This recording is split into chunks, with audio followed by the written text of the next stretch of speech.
Welcome to episode 15 of Timm Talk, the podcast about the DC animated universe, co-created by Timm. I'm Chris Lord. I'm Cameron Dexter. And we got a couple episodes today. We got some Scarecrow, and we got some Poison Ivy. Yeah, it's our first dual returning villain episode. Yeah, I love these episodes. I have to do less research. Yeah. Which is so nice. Whenever it's a new villain, I'm like, oh, fuck. I got to go read through Wikipedia and just read all the random crazy things that have happened in comics for these characters in the last 75 years. But it's still cool because the way they wrote these episodes, you still feel like these characters have a purpose without needing an origin story.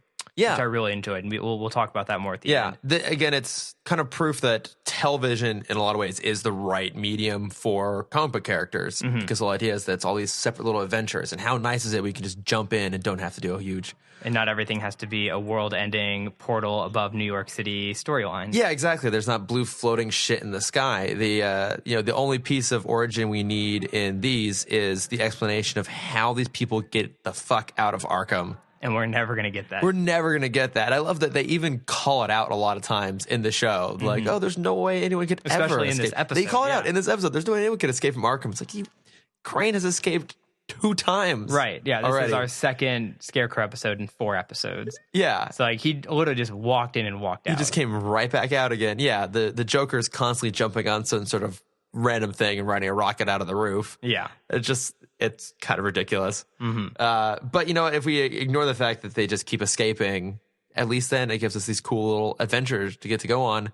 And I always love a good Scarecrow episode. His power, or his MO is so great as a counterpoint to Batman. And they've always done a really nice job of like having it explore a new element of fear for him. Like in this one, we'll get into it. There's kind of some dream sequences, and it does tread similar territory to like the first Scarecrow episode, but it still feels new and different, and kind of has a different thing to say about it, which is kind of fun. So, Dreams and Darkness, Cameron, what happens? All right, so this is we have a different setup for this episode, which is really nice, a different storytelling method. Yeah. So we start off in the middle of the episode. Batman is in a psych ward, and at Arkham Asylum, a doctor comes in. And Batman is trying to convince him that this horrible thing is going to happen. Gotham's going to be destroyed. And he's like, oh, this is still part of his craziness. It'll pass. Don't listen to him. So they close the little slate on those doors, and Batman's sitting there in the dark, and you hear voiceover, Kevin Conroy voiceover, which is awesome. Yeah, I don't know if we really had voiceover. We haven't. We've never had a voiceover before. I actually think that's an unexplored thing with Batman. As a character, I think voiceover is great. Like a lot of the comics have obviously kind of narration, but there's that kind of noir idea of like, old detective stories where the narrator's kind of talking through what's going on. Right. It feels very noir. Yeah. I guess we did have a voiceover when we first met the other police officer. I want to say Daytona, and I know that's not even close. Montoya? Oh, right. Okay, Daytona, Montoya. Yeah, that's right. We had a framing device where they're telling a story. But yeah, I've actually always wanted to see a Batman story that had some voiceover. So I was glad to see a little bit of that come in here. Yeah.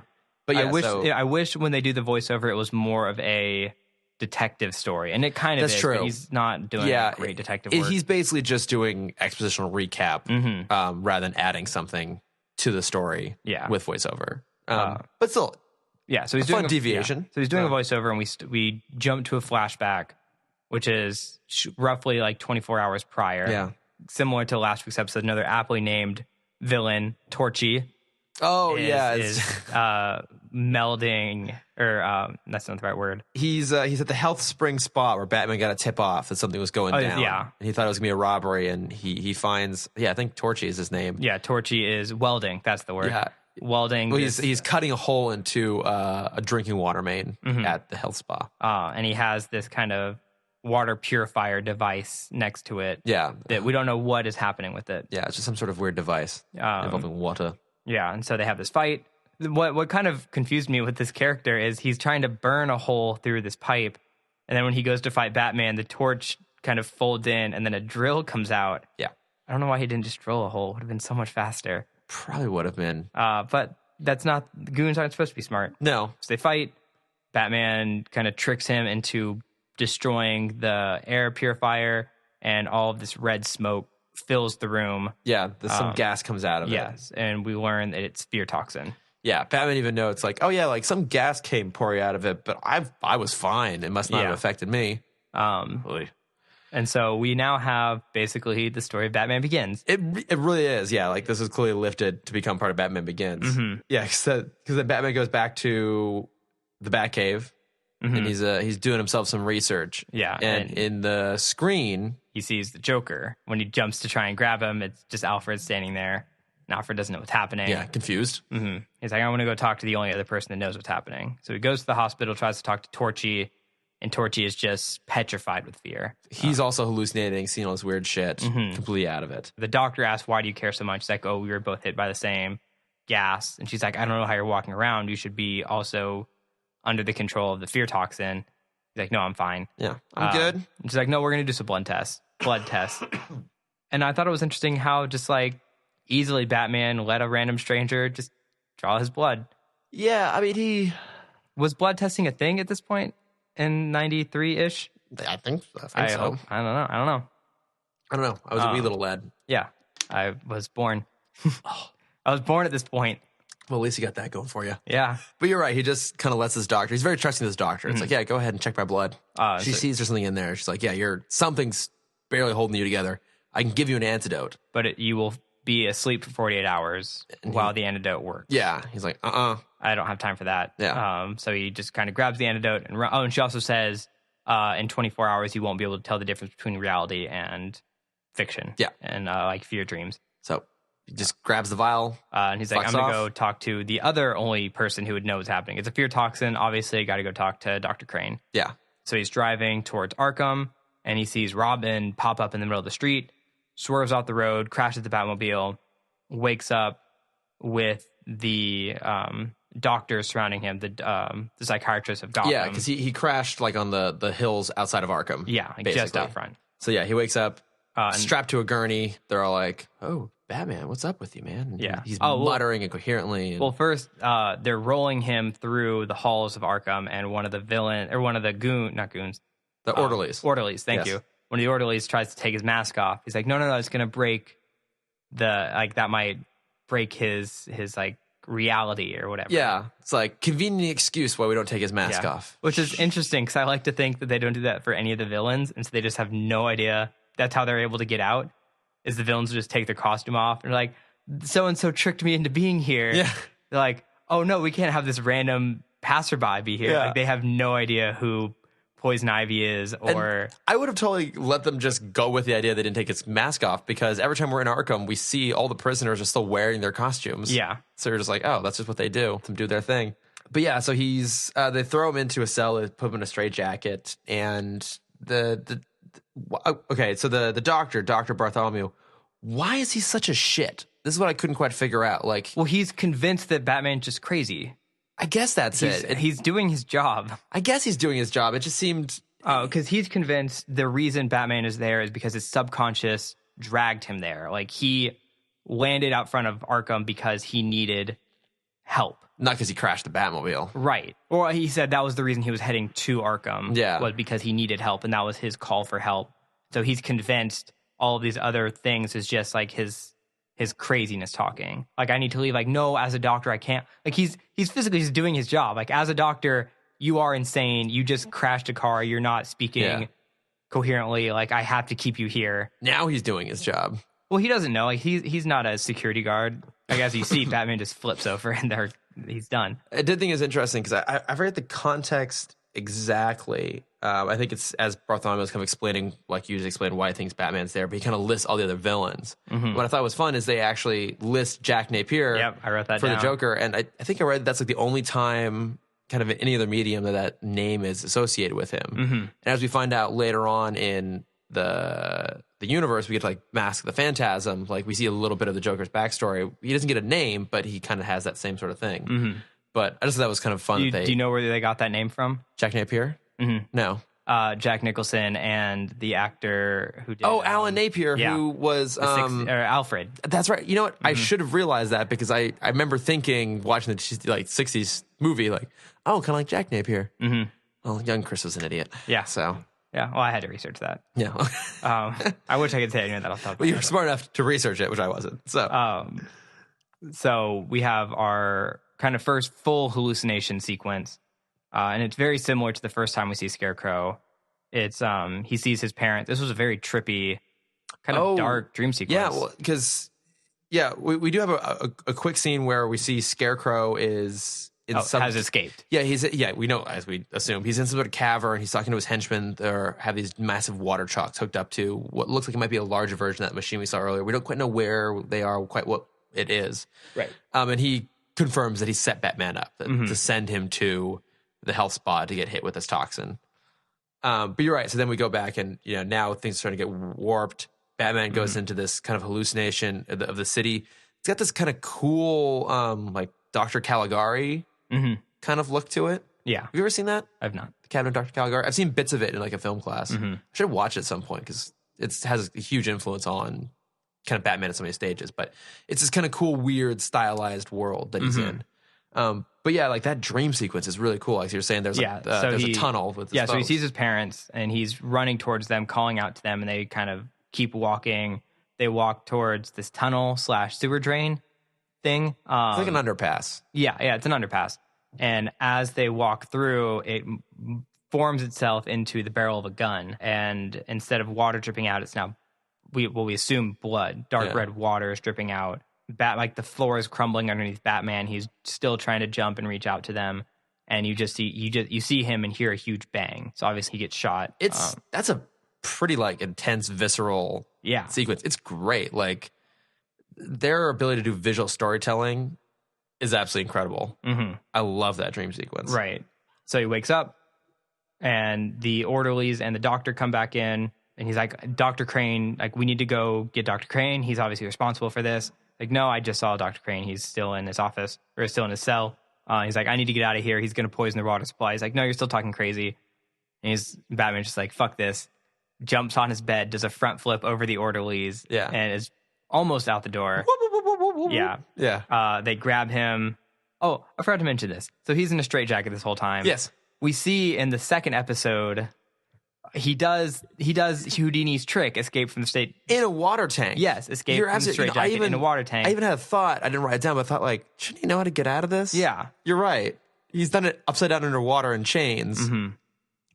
I like to think that he also knows that he's having these hallucinations, and he's trying to hold himself back from doing something stupid because he doesn't know reality from fiction. Okay, I'll give you that. Yeah, because he quickly jumps past the orderlies. Yeah, knocks him over. Yeah. Keeps running. The doctor sets the alarm. More guards come down with a dart gun. Yeah, they miss. Knockout dart. He grabs an axe off of there's a loose axe. Yes. Yeah, I'm trying to remember this scene because I remember he goes to the basement. Well, yeah, so he's got to get a straitjacket, so he basically goes like a cop. We see Batman kind of tucked off in the shadows, and a cop runs past him, and underneath a fire hose reel mounted on the wall is like the outline of where an axe was, which I just now realized in an insane asylum. Yeah. In the hallway. Right. There's an unlocked axe. Yeah, that's fine. It's the 90s. It's perfect. So, yeah, he cuts his way loose, and then per his conversation with Dr. Bartholomew earlier, he's discovered that there's a reservoir underneath Arkham that seeps into that Gotham's water supply. Reserve. So he knows that's clearly where the Scarecrow is, because the doctor even says, like, oh, well, the Scarecrow, he may be out of his cell, but there's no way he's off the grounds. Yeah, he couldn't have gotten far. Yeah. It's like, oh, well, he's just in the basement. So Batman runs to the basement, and he has a second full body hallucination experience. And this one is really cool. It is. First sees a rat on the ground. The rat looks up, and it has Joker's face, and he morphs into the Joker. And then he looks up, then a giant penguin kind of comes up from the ground. Yeah. Sticks himself on the ceiling. He's screaming. Penguin's head pops, and Two-Face is underneath. And Two-Face flips his coin, and he throws it, and the coin turns into a saw blade, which is so cool. And then Two-Face kind of melts like Clayface. And when he lands, he remorphs into Poison Ivy, who now actually has control, like is a plant, I guess, wraps her like tentacle thorn branches around Batman and starts pulling him to this bottomless hole that emerged from the ground. As she's pulling him, you see Alfred and Robin standing there. He's like, you had your chance to be with us, but we don't want to do that anymore. Yeah, you've been in the darkness too long. We can't do anything to save you. Yeah. So he falls into the pit, screaming, and he wakes back up, just kind of laying on the ground, not sure kind of what to do. Mm-hmm. So he gets up and then continues running down until he finds Scarecrow and the goons, and there's another clock, great clock. So many clocks. That's like a 2-minute countdown or something. Yeah, there's just a 5-minute countdown happening till what I assume is the gas gets released into the water. Mm-hmm. I don't know why it just didn't start, but... And also, I don't understand why there's just one lever that controls everything. Well, there's one lever that controls everything, but luckily there's a backup. Is it? So Batman jumps onto the platform where Scarecrow is, pulls the one lever that turns everything off, and Scarecrow's like, haha, I planned for this. Yeah. I planned the one lever wasn't going to work against you, so I have a backup single lever. And so he jumps down a platform, pulls the other lever, the timer stops. Also, like 2 minutes were cut off the timer in that exchange. It was a long exchange. Batman looks over the edge, and he kind of like, similar to what we saw when Robin was hit with the fear gas, like he has vertigo and he can't kind of tell distance anymore. Yeah, he's still kind of having a weird trip. Yeah, and so he finally jumps over the edge. And when he goes to pull the lever, he has this final hallucination where one of the like metal beams turned into a snake. And I feel like I feel like Batman should have better control over his fears. Yeah, you think he would know? Yeah, not even just know that they were fake, but just like he's wearing gloves. He's why would he be afraid of snakes? Yeah, I guess it did kind of look like a demon snake. Yeah. So finally, he overcomes his fear and he grabs the snake and he kind of just pulls the wires out. Spark, fire. Everything goes up in flames. Yeah, with as 1 second left on the clock, as it should. It all stops. No gas going into the water. Yeah, I put and explosion. And explosion. Like, there has to be a giant explosion. Yeah, so then he's back at the cave, and Alfred finally gives him. Oh no! Well, first, right after the explosion, Scarecrow is hit with a wall of. Oh, that's right. Yeah, he gets hit with his own gas. Mm-hmm. Yeah, and I kind of like to think this is all a flashback from him. Oh, like Scarecrow's hallucinating all this? Yeah, because it kind of. The scene does this interesting transition of like from his eye, I think. Yeah. It's like it's like a sweep and it zooms out and you're inside. You see Scarecrow in the same psych ward that Batman was in. Oh, okay. I guess. Oh, you're right. Yeah. Yeah, you're right. So then we jump to the Batcave. Yeah, Alfred gives Bruce the antidote and not sleeping in his bedroom. Why would you? Yeah, why would you sleep in a cave? In the with cave, bats? He said, I feel safe here, which I guess it kind of works. That's where he likes to be. Yeah, and they did have that really cool shot at the end where, as the lights go out, you see a bat kind of fly up, and you see the Batman outline, like held over hanging the bed. over. Yeah, I thought that was cool. It was a cool moment. Yeah, and I mean, like as we've been walking through this plot, it's basically the central plot of Batman Begins. I remember talking about the first Scarecrow episode, like, there's elements.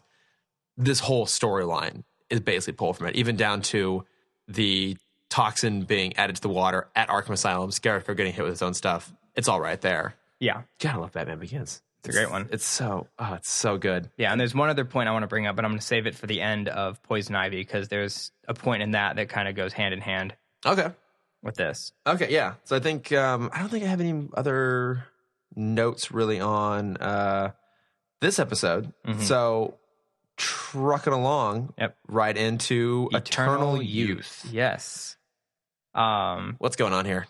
This was an interesting story that we had. So the episode starts off like a Hitchcock film. You it does. Very contrasty shots of a woman running from a mansion, and you see this outline, which, as we know now, is Poison Ivy. Yeah. Chasing after her. She stops in the forest, like, no, I'll pay anything. It's like, you had your chance.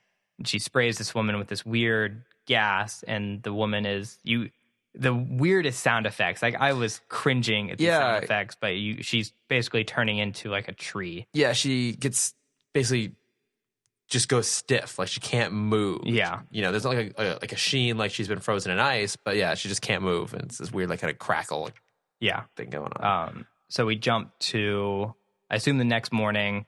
Bruce is on the phone with someone from Wayne Enterprises. Yeah. Who messed up something. Yeah. Back in the gym, working out. Yeah. They did this huge, like, environmental thing that was passed by him that kind of just slipped by him.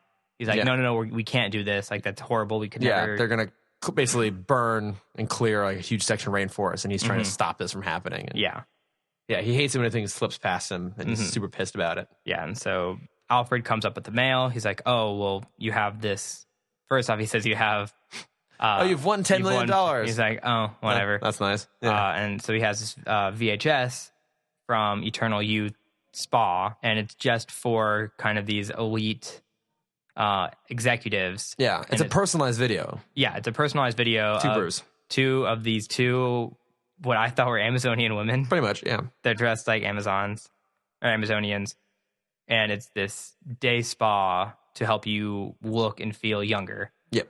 While he's watching that, there's a ring at the door, and it's Alfred's lady friend. Yes. His lady friend Maggie, who wants to be more than a lady friend. Yeah, I think maybe already is. Yeah, we have no idea what their relationship is. I think so, yeah. He's not too happy. He treats her like every elementary school boy in a cartoon treats girls. I think he likes to just play things a little bit of nonchalance. Yeah. Yeah. We do see later that he's a hound dog, as we see later in the episode. Yeah. He's a charmer. It's a word that I feel like needs to come back. I don't remember the last time I heard hound dog. Actually, good. Not listening to like a little bit of Elvis. Yeah. We're bringing it back. We're gonna bring it back. Yeah. You heard it first here, everyone. So we meet Maggie Page, and she comes in, and they're watching this day spa video together.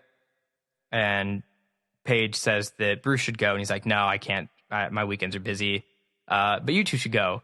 Being the worst wingman because Alfred obviously doesn't want to go to this thing with her. Yeah. And he's like, "No, I'm gonna make you guys go." Yeah. Go have fun, Alfred. And so Alfred is in the car with Paige, and he brought up a saying, and I had to research it. I don't know if you know what it means. What did he say? He's like, "I'm getting shanghaied again." Do you know what that means? Oh, I mean, I've heard it used in that context. You basically kind of get kidnapped. Mm-hmm. But did you look up the origin of it? I did, because it was very interesting. It was actually a pretty funny origin. Okay.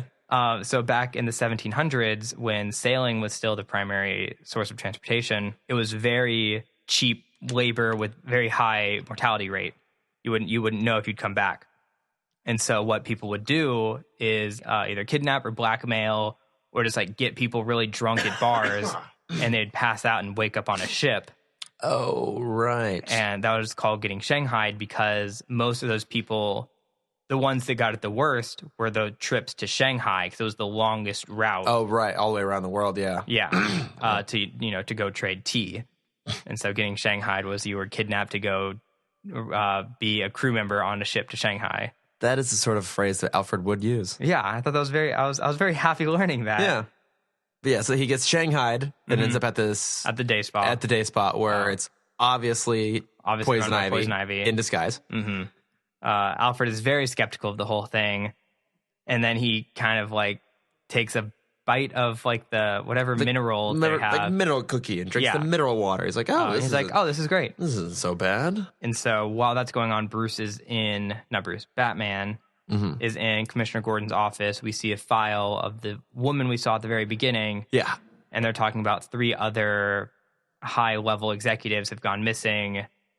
And Batman's like, I'll figure it out. Yeah. You can't do anything. Yeah, Gordon's like, we swept the apartment. Go see if you can find something we can't. We couldn't. And so Batman goes to the woman's apartment and finds 2 VHS tapes sitting in front of her TV that the police didn't. Yeah. So like, this day spa, something must be happening with it. Yeah, it's the same tape that Bruce got. Right. Dragged to this woman. So he's like, there might be a connection. So Bruce calls Alfred in the day spa, who's just having good old time. Oh, yeah, he's lounging in the pool. You know, I guess he wasn't sipping a cocktail per se, but he's drinking the mineral water cocktail. He's having a grand old time. He's getting a proper break. He hasn't had that in years. What I really thought, what the scene reminded me of most is the Scooby-Doo movie, the live action one. The first one? Yes. When Daphne's walking around the pool and everyone's just like, sup, brah? And everyone's like super 90s bro. Oh. And I'm like, this is awesome. It was like that brainwashing scene again. Oh, okay, yeah. I think it's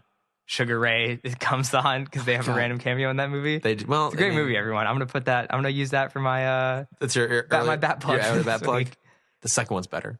What? No way. Yeah, it is. Oh, we're gonna have this conversation later. Yeah. Way better. No, not even close. There's no Sugar Ray in the second one. Oh, yeah. That's a sign of great work right there.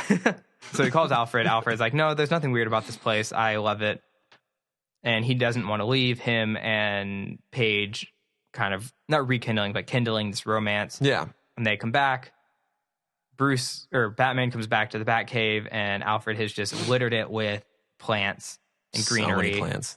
And Batman is having none of it. He's like, this is supposed to be dark and brooding. He rated a pure 1, and it's all over the place. And so you see Alfred kind of sweating, takes a sip of chugs a glass of mineral water and just passes out. Yeah, that he's drinking water that has a few drops of it's like deterite or something. Yeah, I didn't write it down. Whatever. Yeah, whatever mineral, whatever enzyme that he got at the clinic, and he just passes the fuck out. Yeah.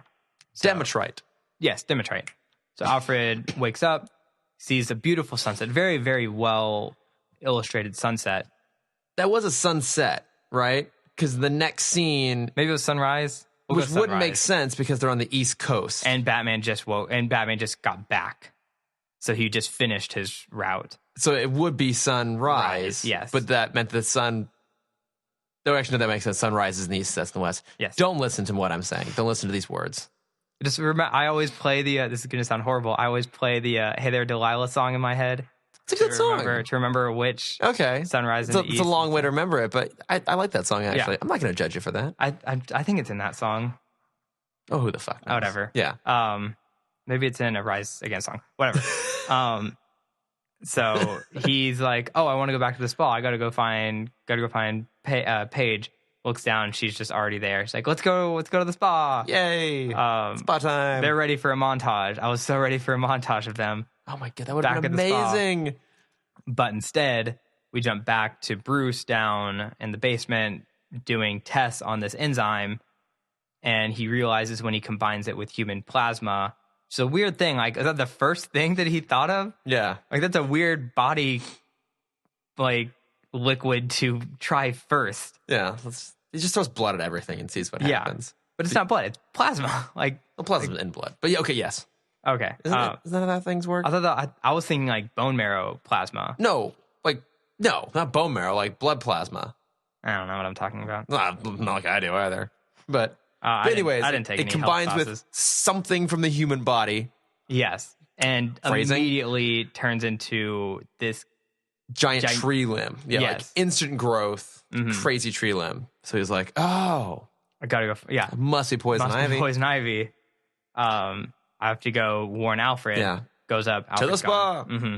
So they get to the spa, and Poison Ivy is out of her. Or she's still dressed up once, and then they kind of cut back to her, and she's dressed as Poison Ivy. Yeah, and Alfred, it's like, oh my God, what's going on here? Mm-hmm. And then he and Maggie get sprayed with the same stuff the woman did in the beginning. Yes, and you see a bunch of other... Yeah, there's a whole bunch of people that have all been turned to trees. Mm-hmm. So...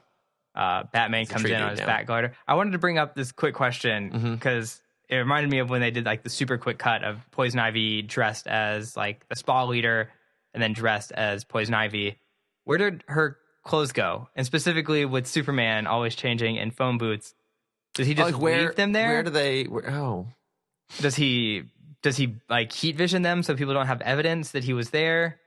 Because like people might remember what tie he was wearing. If they see that tie in a phone booth, they don't know what happens. I think with Superman, he stuffs it all into his underwear. I was thinking that he just puts it on under the suit, so it's just like a flip. It's just he just keeps going back and forth between them. I really want to see the reverse scene where like he's Superman and someone's like, "We need a photographer, quick!" Yeah. He rips the Superman suit and reveals a normal suit. Superman just like flies into a phone booth, comes out, "I'm here." Yeah.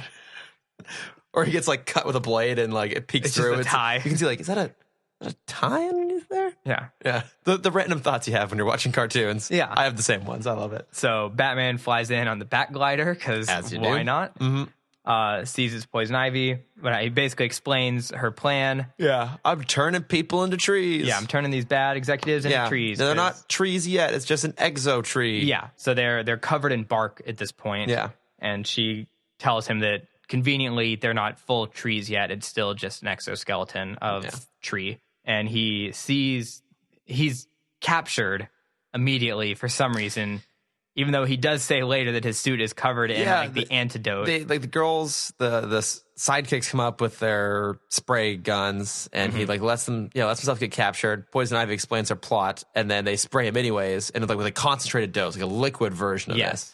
And she's like, "Wait, why aren't you changing?" He's like, "Oh, I analyzed your enzyme and put a herbal gluten-free vegan powder on my suit that keeps me safe." No, the only thing that could have beaten us. Yeah, you just came up with. So then he just knocks out he knocks out the goons, and then he's running.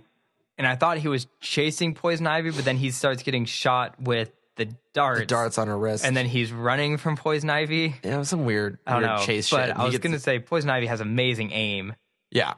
Like, that's some Hawkeye, Green Arrow shit that she's doing. Very strategically pins him to a tree. One of them even hits the talons on his glove and pins him there. Right, like that's some Green Arrow shit right there. Yeah, that's impressive. So she continues to explain her plan, and he throws, there's like a pail next to the tree. He throws the pail, and he knocks down the growth enzyme. Yes. The concentrated, the container of growth enzyme. Which, doesn't it need plasma, like human plasma, to actually trigger a reaction? Well, I guess the ground is just covered in blood, and we just can't see it. Now, I'm sure it is. Yeah. Yeah, because then it just goes crazy in this massive tree. Yeah. Grows. Like, you kind of think it's it's big enough, it breaks the ceiling, okay, it's pretty big. And then they cut wide, like way wide, and it's a full dome. What's like an eco dome? Yeah, like the building itself is probably 3 stories tall. Like the top of the dome is 3, if not 4 stories tall. Yeah. This tree is 3-4x times that, and we'll say the dome is 100 feet tall. Yeah, it's and the tree is 400 feet tall. Super thick trunk too. Yeah, this is like Pandora tree shit size. My thought was, that enzyme could do amazing things. Right. It could replant all the forests that have been taken out. No. She can't do that. She has to stop all the people that are already destroying the forest. Yeah. Never be additive. Yeah. God. Damn. And I was going to say that impact. So the tree lifts Poison Ivy up against the railing of the roof. Yeah. That should easily have just killed her. Yeah, would have. Or at least when she broke the glass, just tore her up. But, so they're all captured. Batman brings all of the executives to the hospital. Alfred wakes up. Paige is there, kind of already talking to him. It's like, I really appreciated our time we spent together. And Bruce comes in with a little sapling. It's like, I got you guys a tree. And they're like, oh no, I don't ever want to see greenery again. Let's go to New York. What a dick. And I wasn't sure if that was if he was... He was fucking with Alfred. Okay, yeah. Yeah, he absolutely was. Yeah, I think that was his revenge for all the plants that got put in the Batcave. Yeah. Yeah. And it kind of ends with Alfred kind of laughing into the magazine that he was reading. Yeah. I mean, it's kind of silly, but it's decently fun. It's a good episode to kind of go along for a ride. I definitely think the Scarecrow episode is better, and there's kind of more interesting stuff going on there. Now, you said you had an element between the two of them. Yeah, that connected. So there was a line in each of these stories which really stood out to me, and it was basically in these non-origin story episodes, they still have the villain through line for both. So Scarecrow mentions when he's about to turn on the machine that he's excited for this because it's more research. Oh, he's excited because we now have this controlled experiment. The biggest, I wrote it down, I think word for word. Nope, I didn't. Yeah, it's an unprecedented. Yes, it's the biggest controlled experiment of fear. Yeah, yeah. So he's still doing this. He's not doing this for money, for greed. He's doing this so he can continue his research. Yeah, which is actually almost a little inconsistent-ish with some of his previous motivations. Well, with the last episode, he did say chemicals are expensive. Yeah, he was doing that. True. He was gambling so he could pay to do more research. Yeah, and then Poison Ivy says a similar thing when the goons first capture, air quotes, Batman, when she says we're both getting rid of the villains of the world. Yeah, we both believe in justice. Yeah. Yeah, that she's trying to enact justice on behalf of the plants. It's a good point, so actually. Her villainous through line is still, I'm doing this to save the planet. Yeah. she's an evil Captain Planet. Maybe a more effective one too. A little bit. Yeah. And so I thought that was very interesting that when we have these, because I was worried after we finished all the origin episodes that they weren't going to be as strong. Oh, I see that. But I really like that they still have these powerful moments that still explain why the character is doing what they're doing. Yeah, it gives them motivation. And I feel like every character, minus, the Joker, who is just doing this for the sake of chaos. Yeah. It's nice to see there's a reason behind everything. Yeah, that's true. And, for a lot of them, it's just greed. Like, they just want money. But you're right. Like, neither of these are really doing it for the money. They're doing it because they do care about something. Yeah. I mean, they're doing it in the wrong way, but they actually give a shit. Mm-hmm. That's a really good point. I hadn't thought about that, actually. Yeah, that was very interesting. Yeah. I do want to jump back to one idea I had with the Scarecrow episode, right? Mm-hmm. I thought it was really interesting that, so a couple times now we've seen Batman have these dream sequences, and there are two things that keep popping up whenever he's like in a weird state, whether he was like trapped in the hot box on that chain gang, yeah, or Amnesia episode. the fear talks, whatever. It's his parents, Mm-hmm. and it's the Joker. Constantly pop up. Like, even that episode, the Joker is the kind of one that keeps popping up. So does parents, and so I was starting to think about it, and I guess specifically in the context of the animated series, like, what do you really think is his biggest fear? Like, why are those two are the things that are always popping up when he starts to fear something? Mm-hmm. What I want it to be, and I know it's a kids' cartoon, so they can't do this, but when they show the Joker, I would hope they would show a dead Joker still laughing. Oh, because that means that his biggest fear is Joker winning. That he's made him go beyond that line. Oh, that's super dark and super awesome. And that would lead into the next part of that hallucination, where Alfred and Robin are saying that you've gone too dark. Yeah, we can't be with you anymore because you've crossed that line. And that's why him falling into the abyss is him killing. Oh, that's really cool. I had not thought about that. Mm-hmm. But you're right. Yeah, like, that would be the worst case scenario. Yeah, is him becoming what he's always feared most, and it's to be a killer. Yeah. Because I was thinking about this a little bit too, and there's obviously the idea of saving. Mm-hmm. Like, he's always afraid that he couldn't save his parents, and he's afraid that he can't save the people of Gotham. And, like, to your point, he's afraid he can't save his villains sometimes. So I would kind of like thought, like, oh, maybe that's him. Like, what he's really afraid of is at the end of the day he can't save himself. Yeah. That all these things he's doing is trying to save himself. And I think it's actually very much along the lines of what you just said. You just put it in a much cooler way. But that, his biggest fear is, at the end of the day, what he's doing is pointless, or that he loses. Because there's really no end game, right? Like, right. And I think that's one of the things I love about the Timmverse too, is that since we do see it go on for so long, I mean, we get to see, 40 years in the future in Batman Beyond, he never really wins. Right. There's really no end point. He's just trying not to lose as much. Yeah. And that, his biggest fear would be losing in the most catastrophic way possible, which would be murder, stepping over the line. Murder.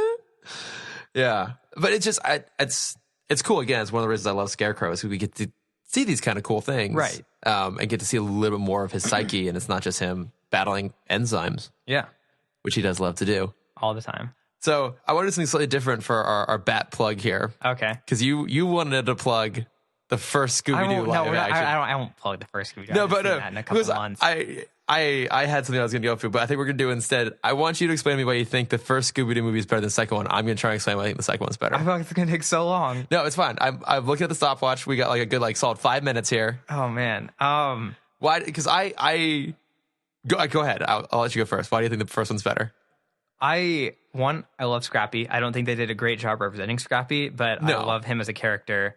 Okay. 2, I didn't plan for this. I know. I don't like this pressure. That's why it's more fun. Okay, hold on. Give me 3 seconds. The villain. So when I first watched this movie, it actually scared me, because I was right at the age where those monsters. Where, I mean, obviously watching it now, the CGI 2000? is not. Yeah. Okay. Yeah. So 7. Okay. Fair enough. And I definitely saw it in theaters, and those monsters were so interesting and terrifying, and I really liked their representation of college students and youth, as I'm saying in quotes. Yeah, I think it's hilarious. There's definitely the weird storylines, but it's also I liked the, what's the word? Not resurrection, but like them reconnecting. They're all coming back together. If they've been just before that, when they all have their almost like their coming of age moments. So they all have their problems, and in this movie, they all find a way to overcome their individual problems. So Fred's problem was always leading and not listening. Velma's problem was not voicing her opinion loud enough. Daphne's problem was always being the damsel in distress. Scooby and Shaggy, they didn't change. No, they didn't. So I always liked how they all overcame. Okay. Now, I get all that. I agree with you. They actually I do really, really enjoy the second one. Okay, because I'm not saying like I hate the second one. I love seeing all the classic villains come back from Scooby-Doo, Where Are You? I did not enjoy the young sequence because A Pup Named Scooby-Doo is one of my favorite Scooby-Doo series, and they did it horrible justice. Disservice. No, I like disjustice. Disjustice. See, okay, because I get what you're saying. My problem with the first Scooby-Doo movie is that it didn't feel like a Scooby-Doo movie, which is actually oftentimes a problem when you're trying to adapt like a cartoon or like a series like that. You have to make it like some big event, so they went too big. What I like about the second one is that it felt like it was really drawing on the original show, because like it had all the villains back again. It felt like a conclusion to and it felt like a live action version of an old school Scooby-Doo episode, but they just kind of ramped up the stakes and making it real. But like that whole idea of like having all these ridiculous monsters actually be real and bring them all back and all the references. And I don't know, I really enjoy the second one. Also, point in my favor, co-written by James Gunn. It was. They both were. Damn it, were they both? Yeah. Well, he did a better job on the second one. He did. But I admittedly haven't seen either of them in a long time, but I remember not liking the first one and liking the second one. I wasn't... So the second one came out 2003-ish, I want to say. That sounds about right. I didn't appreciate the original Scooby-Doo enough to like all those. Like now I love that movie because it is all those... Like I do get to... Don't look at me. I was 9, god damn it. No, but the fact that you didn't like... I didn't appreciate references back then. That was also when Teen Titans was coming out, and I didn't realize that Slade was like... I thought Slade was Batman for the first 2 seasons. Like he was just like... You didn't watch like Scooby-Doo as a kid? Like I did. I did. It's all Mr. Jenkins. Yeah, and Red Herring. Like I said, I watched Pup Named Scooby-Doo all the time. And I would watch like Scooby-Doo Cyber Chase, which came out in 1999, was my first one. Actually, no, that's wrong. Scooby-Doo and the Alien Invaders came out in 1997. That was my first Scooby-Doo movie. Don't fucking argue about Scooby-Doo with me. Like, I know my shit. I just didn't at the time. I think you know the wrong Scooby-Doos. No, I know. Not a pup. I know all of the Scooby-Doos. What I was trying to say was Pup Named Scooby-Doo was what I would watch the most because I would only watch it during the day when school wasn't like when I'd stay home from school. Yeah. And would come on at 11 in the morning because it was Pup Named Scooby-Doo, and then Tom and Jerry Kids would come on right afterwards, and then it was an hour block of Baby Looney Tunes, which was great. I didn't ever watch Tiny Toons because it was never playing during the day, so for the longest time I thought Baby Looney Tunes was the superior cartoon. So then at night I would watch Boomerang, and instead of showing Scooby-Doo Where Are You, they would show oh gosh, what is it called? Like Scooby-Doo movies. Yeah. Where it was the hour-long with like Mama Cass and Batman and Robin. Right. Yeah. So I would watch those. And then that led into the 13 Ghosts of Scooby-Doo from 1982. Like I told you, don't fuck with me with my Scooby-Doo shit. I know everything. I just did it when I was 9 years old. I love the Scooby. I cracked this open and it's so beautiful. It's so amazing.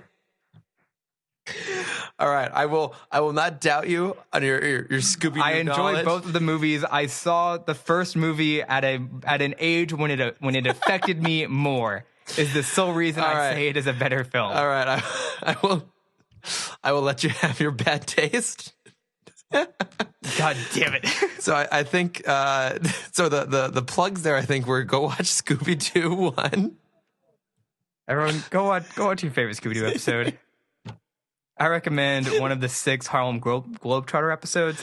Were there 6? There are 5 Harlem Globetrotter episodes. Okay. There are 3 Batman episodes. Okay, you do know your Scooby-Doo. Don't fuck with me about Scooby-Doo. You made it seem like you didn't know your old school Scooby-Doo, which is the best Scooby-Doo. I know everything about Scooby-Doo. I know that now. I have learned from my mistakes. I humbly repent in our public forum. So that was Scooby Talk. Hope everyone enjoyed my little rant. That was beautiful. All right. Well, on that bombshell, we'll wrap things up. Thank you once again to Trevor Reese for coming down and being our audio engineer and listening to us rant about Scooby-Doo for the last 15 minutes. If you want to learn more about Scooby-Doo, you can go contact Cameron on social media at Cameron Dexter. And I'm at Lordafor, and the podcast is at Timm Talk Pod. So thanks for listening, guys. Yeah, thanks, guys. Bye.